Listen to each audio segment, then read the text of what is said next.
Olá, pessoal!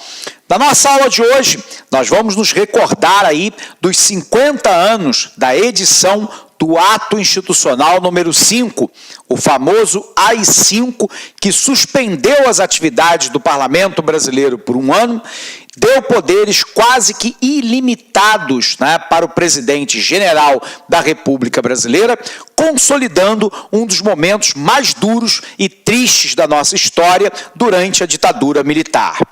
A gente precisa, então, entender um pouquinho a respeito dessa questão.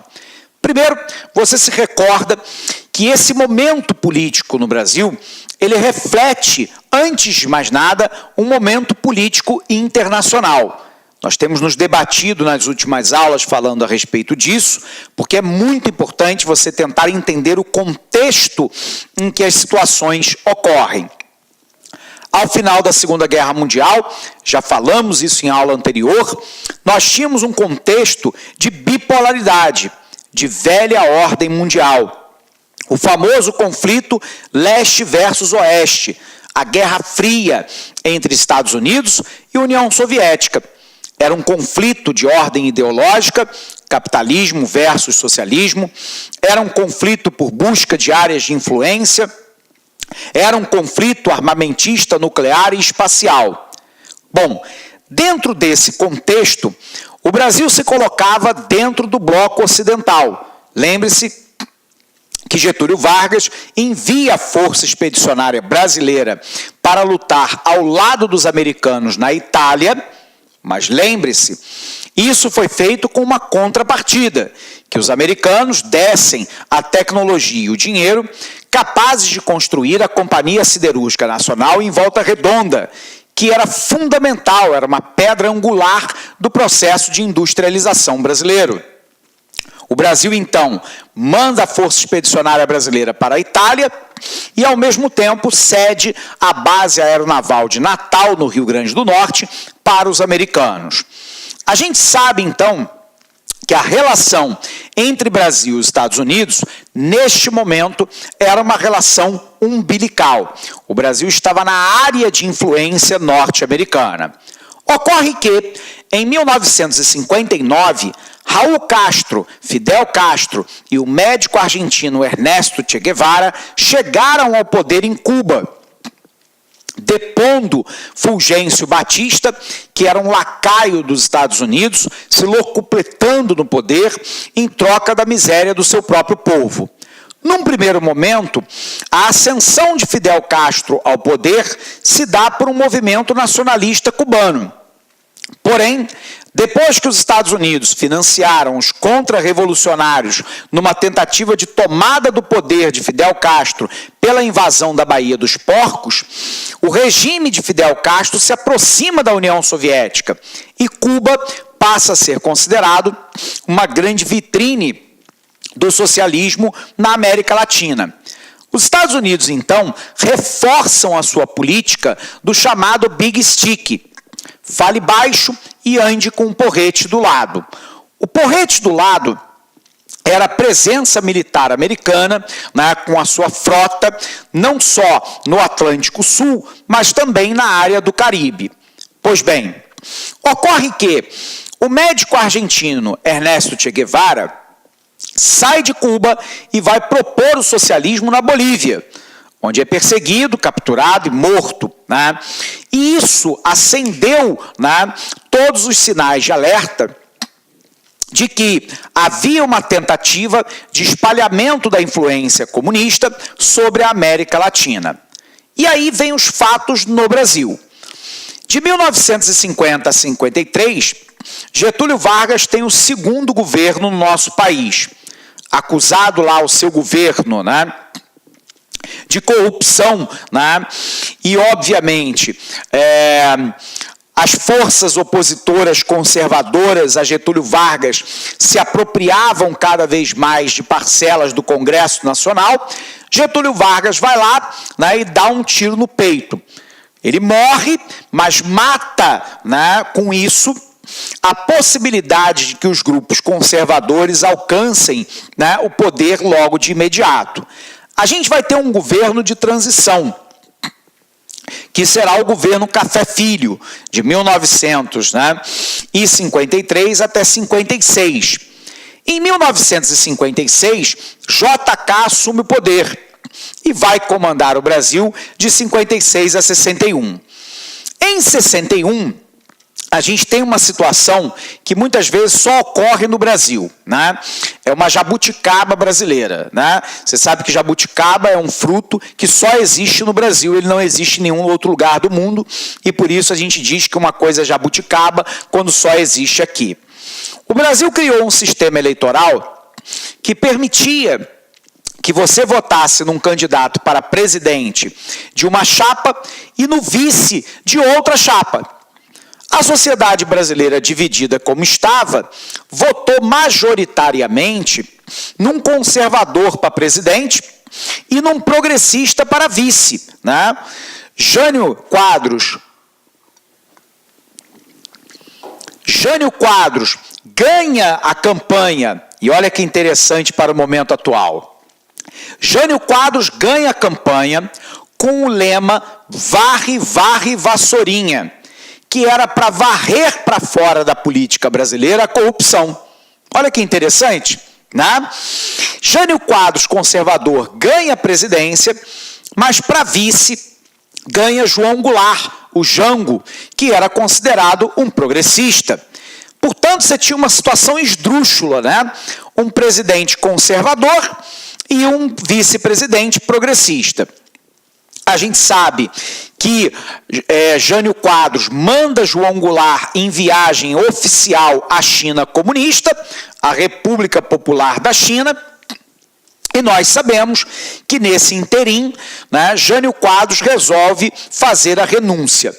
Segundo um sobrinho neto dele, ele havia revelado no final da sua vida que ele havia, né, pedido a renúncia acreditando que o parlamento brasileiro não iria aceitar e queria garantir, né, ele na presidência da República com mais poderes para implantar o grupo de reformas conservadores que ele desejava. Isso porque Jango era considerado um progressista. Alguns diziam que Jango era comunista, embora Jango nunca tenha flertado com isso, né? Mas Jango estava em viagem oficial à China comunista e boa parte da população não entendia que quem o mandou para lá foi o próprio presidente conservador, Jânio Quadros. Resultado, Jânio pede a renúncia e, surpreendentemente, o parlamento brasileiro aceita. Resultado, criou-se um impasse. João Goulart era o novo presidente.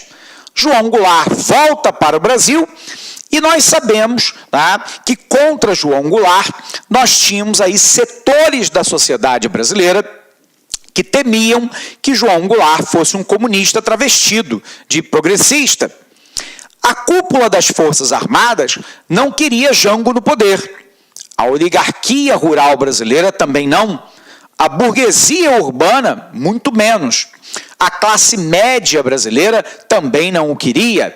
A cúpula da Igreja Católica, muito menos, porque nos países em que o comunismo foi implementado, a religião tinha sido perseguida.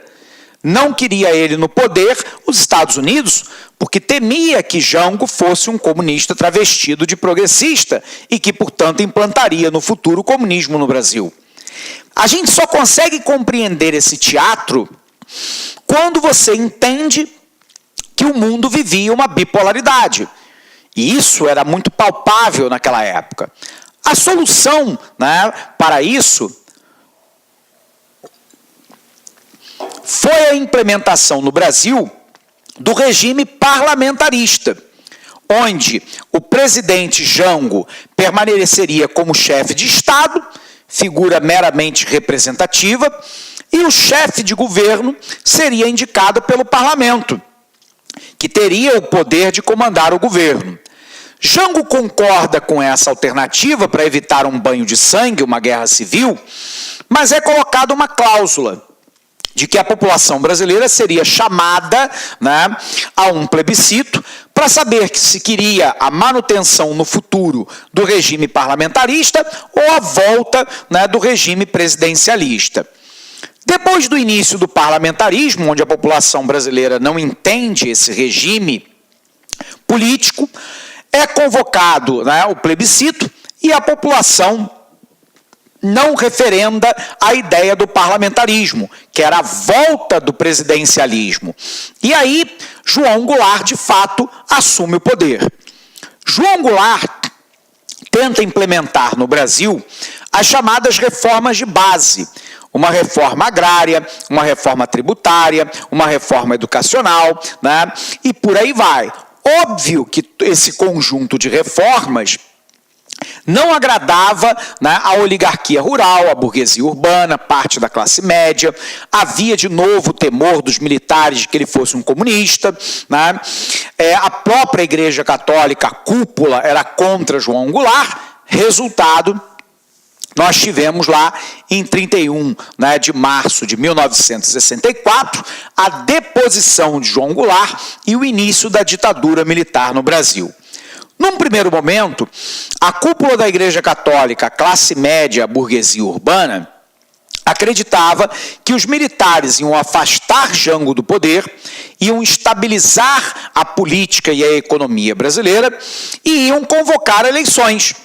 E é por isso que esses grupos parcialmente apoiaram a tomada do poder. O problema é que os militares tomaram gosto pelo poder, né? E resolveram, né, não convocar mais eleições, e a partir daí as eleições seriam eleições indiretas realizadas pelo Congresso Nacional. Iniciava-se então a ditadura militar no Brasil. No entanto, o momento de maior endurecimento vai acontecer justamente a partir de 1968, com a promulgação do Ato Institucional número 5. Nós temos aqui no Rio de Janeiro, né, uma grande manifestação de estudantes reclamando, né, da qualidade e do preço do alimento servido no restaurante Calabouço. A polícia militar reage com extrema violência e atirando e mata um jovem de 16 anos, o Edson Luiz. A morte do Edson Luiz, de certa forma, choca o país como um todo. E aí, os movimentos estudantis e de trabalhadores começam, então, a sair para a rua, né, reclamando, né, a forma como a polícia militar e o regime militar tratava a própria população nas suas manifestações populares. Nesse exemplo específico, matando um jovem adolescente de 16 anos. E aí, nós vamos ter um parlamentar brasileiro que vai para a tribuna e acusa os militares de assassinato, acusa os militares de manter no Brasil uma ditadura feroz, acusa os militares de manter a prática da tortura com aqueles que são opositores do regime e exige, né, que os militares saiam do poder e que convoquem novas eleições para presidente da República. Esse discurso é levado para os militares pelo Procurador-Geral da República e há uma comoção nas casernas do Brasil como um todo. O oficialato brasileiro exige, né, que o deputado, de alguma forma, reveja suas palavras, peça desculpa às Forças Armadas, se recomponha e que ele seja processado. O regime militar, então, pede autorização ao Congresso Nacional para processar o deputado. E aí, por voto majoritário de mais de 284 votos, o parlamento brasileiro rejeita. Quando rejeita, o regime militar, então, resolve dar o troco. E o troco foi dado pelo Ato Institucional número 5. O AI-5 suspendia o parlamento brasileiro durante um ano.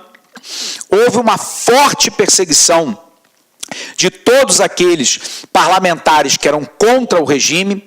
Olá, meus amigos, minhas amigas, sou o professor Luiz Antônio Carvalho, com muito prazer, muita satisfação, estou aqui para fazer um convite muito especial para você que está estudando para o BRB 2019.